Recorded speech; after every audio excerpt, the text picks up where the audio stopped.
4 PM news network में दोस्तों आपका स्वागत है। मैं हूं आपके साथ राशिद ज़हीर। एक मिसाल आपने सुनी है, रायता बिखरा हुआ है।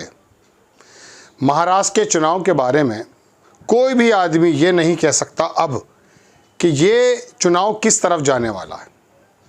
इसलिए नहीं कि भारतीय जनता पार्टी बहुत मजबूती से और RSS मजबूती से चुनाव लड़ रहा है, इसलिए कि किसी का मालूम ही नहीं है कि क्या करेगा कोई बंदा।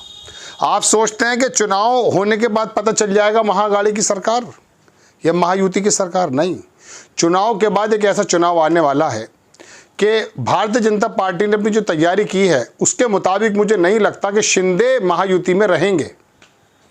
नहीं रहेंगे तो कहाँ जाएंगे, या शिंदे की पार्टी के अंदर कितने विघटन हो जाएंगे।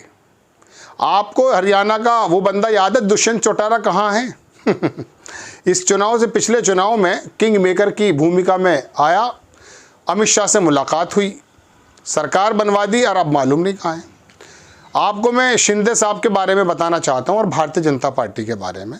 उसके बाद एक एक चीज़ करके मैं आपको थोड़ी सी महाराष्ट्र की तस्वीर क्लियर करूँगा कि मनोज जरांगे पाटिल के जाने से या वो बाबा भीमराव अम्बेडकर के जो पड़पोते हैं प्रकाश अम्बेडकर, उनके ढुलमुल रवैये से क्या क्या असर पड़ रहा है। 152 सीटों पर भारतीय जनता पार्टी चुनाव लड़ रही है। 17 सीटें ऐसी हैं जो शिंदे और अजीत पवार के खेमे में जो लड़ रहे हैं लोग, वो भारतीय जनता पार्टी के हैं। तो 152 और 17 आप समझ लीजिए कितने चाहिए, 288 में से 245। तो अगर भारतीय जनता पार्टी ने अपनी पहली बिसात पूरी अच्छे तरीके से बिछा दी है। ये बात अलग है कि मराठा वोट, किसी हद तक दलित वोट, किसी हद तक मुस्लिम वोट शायद उनको ना मिले, तस्वीर दूसरी बन जाए, लेकिन पहला जो पेज है, पहला जो फेज़ है, उसको उन्होंने अच्छी तरीके से बिछा दिया।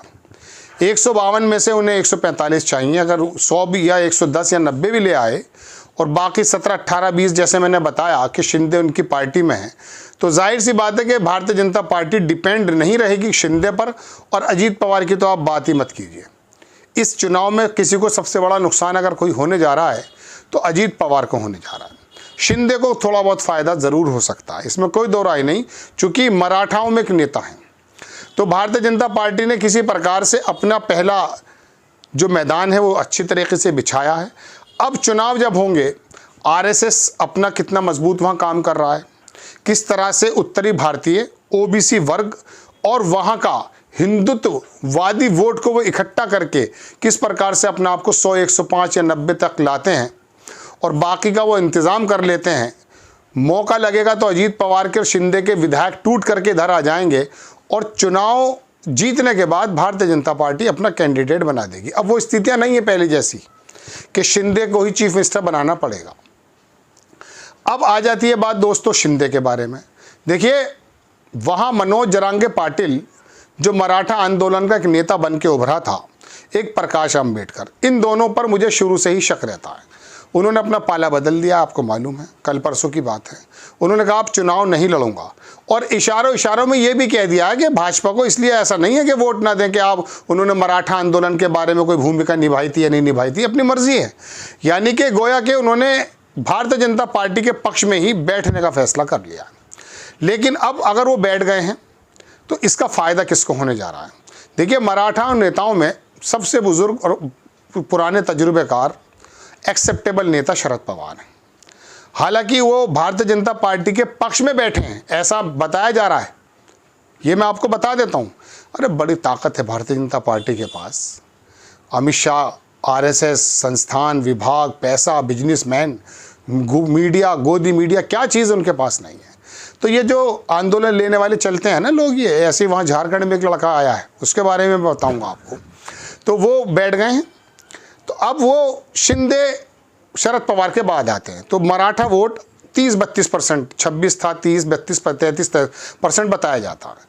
और पिछले 16-15 मुख्यमंत्रियों में लगभग 12 से ज़्यादा चीफ मिनिस्टर जो हैं वो मराठा समुदाय से ही आते हैं। तो ऐसे समय में पूरे विदर्भ में या पूना रीजन में या आगे चले जाएं, वहाँ शरद पवार की पार्टी को फ़ायदा हो सकता है।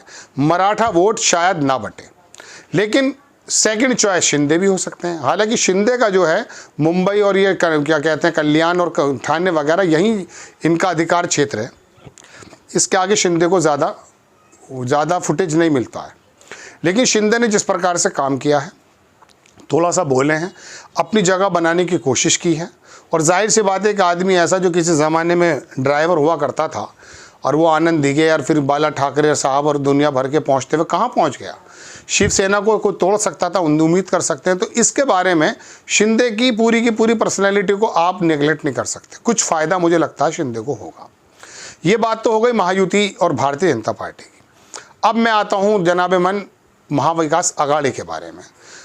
महाविकास अघाड़ी को जो नुकसान पहुँचा रहे हैं, तो प्रकाश आंबेडकर, दलित वोट जिस प्रकार से लोकसभा में महाविकास अघाड़ी को मिला है, उनका ढुलमुल रवैया। और मैं राहुल गांधी की जब ये भारत जोड़ो यात्रा ख़त्म हुई थी मुंबई में, उसी वक्त 4 PM पे मैंने आपको दोस्तों बताया था कि इस आदमी की नीयत पर शक है। चूँकि वहाँ बड़े बड़े नेता थे, 5-5 मिनट दिए गए, तो इसके मन में यही बात पैदा हो रही थी, मुझे 5 मिनट दिए गए। अरे तो 15 मिनट नहीं दिए जा सकते भाई, 15 मिनट राहुल गांधी को भी नहीं मिले वहाँ। कहने का मतलब यह है, कल्पना सोरेन बोल रही हैं, दूसरे नेता बोल रहे हैं, अखिलेश यादव बोल रहे हैं, आपको 15 घंटे दिए जाएं।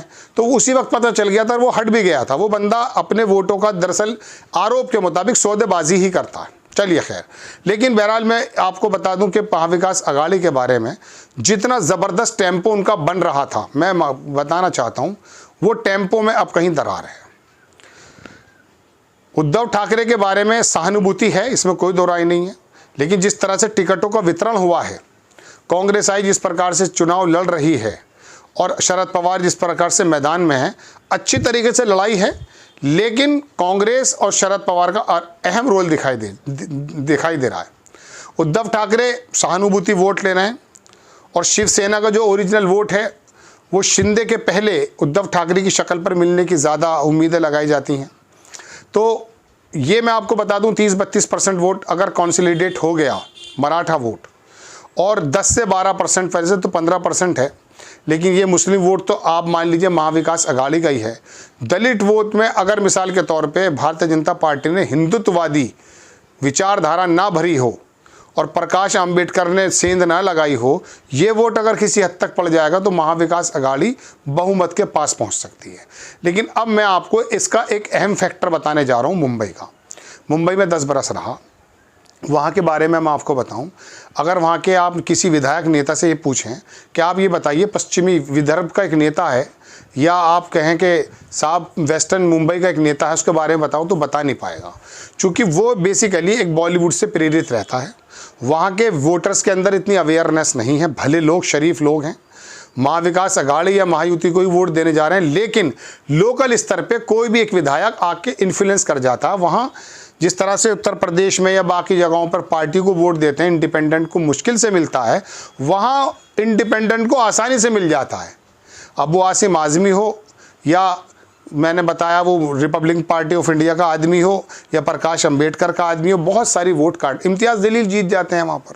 कहने का मतलब ये है कि वहाँ पर एक विधायक को, एक नेता को, वो सब सारी सरकार समझने लगते हैं लोग। और वहाँ का विधायक भी इस बार को नहीं देखता कि महायुति का क्या विजन है, महाविकास का अघाड़ी का क्या विजन है। वो अपने में ही गुम रहता है, वो अपने आप को मुख्यमंत्री समझता है। ये मैं आपको ओरिजिनल बात बता रहा हूँ। ये वाली बात मैं आपको बताऊं, कोई कहने से हिचकेगा, लेकिन चूंकि मैं वहाँ ज़मीन पे रहा हूँ, तो वहाँ पे तो ये आमदार और खासदार के मायने नहीं मालूम होते हैं। वो ये सोचते हैं कि विधायक शायद दिल्ली में बैठता है जाकर के लोकसभा में। ऐसा मैंने देखा है। मैं वहाँ भिवंडी और ठाणे और कुर्ला और तमाम जगहों पे मैं ज़मीन पे घूमा, वहाँ लोग दूसरे तरह के हैं। मतलब वो एक अलग दुनिया है। मैं आपको बताना चाहता हूँ, वो इतने अवेयर नहीं है जैसे बिहार और उत्तर प्रदेश के हैं। तो वहाँ पर इन्फ्लुएंस में लेना, बरगलाना बहुत ज़्यादा आसानी है। इंडिपेंडेंट भी अगर अपने गाजे बाजे और ज़रा टशन के साथ अगर इलेक्शन लड़ता तो उसको दे देते हैं। उनको मालूम ही नहीं है कि प्रदेश स्तर पे क्या चल रहा है। तो वहाँ पर बरगलाना बहुत आसान होता है। यही वजह है कि वहाँ इंडिपेंडेंट भी बहुत ज़्यादा खड़े हुए हैं। रिबेल मतलब जो थोड़े से ऐसे लोग जो बागी जिनको हम कह सकते हैं, उनमें मैनेजमेंट तो किया गया है, लेकिन उसके बावजूद भी काफ़ी लोग हैं, हालांकि महायुति में ज़्यादा हैं। ये तस्वीर पूरी है। जितना एज महाविकास अघाड़ी को अभी थोड़े दिनों पहले था, इतना एज अब नहीं है। वजह उसकी यह है कि जरांगे पाटिल हो, प्रकाश अंबेडकर हों, और ये बहुत छोटे छोटे दल, ये अमित शाह या भारतीय जनता पार्टी आरएसएस की वजह से ढुलमुल हो गए। अजीत पवार को तो आप बिल्कुल साइड में कर दीजिए, उनको कुछ ज़्यादा मिलने वाला नहीं है। शरद पवार की ताकत बढ़ सकती है। कांग्रेस की ताकत बढ़ सकती है और इसमें कोई दो राय नहीं है कि उद्धव ठाकरे की भी ताकत बढ़ेगी, लेकिन इतनी नहीं बढ़ेगी जितनी उम्मीद की जा रही थी। अब ऐसे समय में अगर वो 40-45 पार नहीं कर पाते हैं और कांग्रेस 100 से ज़्यादा चुनाव लड़ रही है सीटों पर, 102 103 पर, मिले तो कम है लेकिन फ्रेंडली फाइट भी है, इस हिसाब से मैं नहीं समझता कि वो शायद उद्धव ठाकरे के बारे में राज़ी हों जैसे भारतीय जनता पार्टी अब शिंदे के बारे में राज़ी नहीं होगी। ऐसी सूरत में आप यकीन मानिए उद्धव ठाकरे, उम्मीद बिल्कुल नहीं है कि भारतीय जनता पार्टी में जाएंगे, लेकिन राजनीति का कोई भरोसा नहीं होता। ये टोटल स्थिति थी। मैं कई दिनों से आपसे कह रहा था कि महाराष्ट्र की स्थिति में क्लियर आपके सामने रखने की कोशिश करूंगा। मनोज जरांगे पाटिल के जाने से मुझे लगा कि अब मुझे आपको बता देना चाहिए कि कौन सा वोट। देखिए, हिंदुत्व जमातें अपना काम कर रही हैं, आरएसएस अपना काम कर रही है, लेकिन कांग्रेस और बाकी तमाम लोग जिस प्रकार से मैनेजमेंट भारतीय जनता पार्टी का है, माइक्रो लेवल पर आरएसएस जैसा काम कर रही है, वैसा वो काम करने में अभी तक थोड़े अक्षम है। आपको खबर कैसी लगी अपनी राय कमेंट्स बॉक्स में ज़रूर दीजिए। चैनल को सब्सक्राइब कीजिए, शेयर कीजिए। नेक्स्ट टाइम मैं किसी खबर के साथ हाजिर होता हूँ। जय हिंद।